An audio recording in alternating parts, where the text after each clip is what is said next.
మీ పేరు? ముందు మైక్ మూతి దగ్గర పెట్టు. మేక. మీ నాయని పేరు? మేకపోతు. అది కూడా కరెక్టే కదా. మీరేం చదువుకున్నారు? MA PhD ఇన్ ఆకులు మేసింగ్. నాకన్నా ఎక్కువ చదువున్నది రిద్యా. నువ్వు గొప్ప, మేము గొప్ప. నేనే గొప్ప. ఎందుకో? నేను మీలాగా ఖాళీగా ఉండను కాబట్టి. అతను ఏం చేస్తున్నావు నువ్వు? పగలంతా అడవికి పోయి ఆకులు మేస్తా. ఇంటికి వచ్చి కాలు తప్పేసి పండుకుంటా.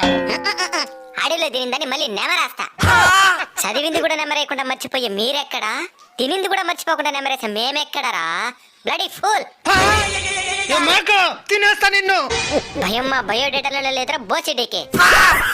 ఎప్పటికన్నా నేను తినేది మేమే కాబట్టి మేమే గొప్ప. దానికి నవ్వుతున్నావా? ఆకులు తినే మేక నార్మల్ డెలివరీ కంటా ఉంది. మేక తినే మీకు సిజేరియన్లు. మేక మహారాణి. ఇంక మీద మంచి లక్షణాలతో బతకండి. సన్నగా అడిగి ఏమైందే? నేను బయలుదేరుతా. సరే మేడం.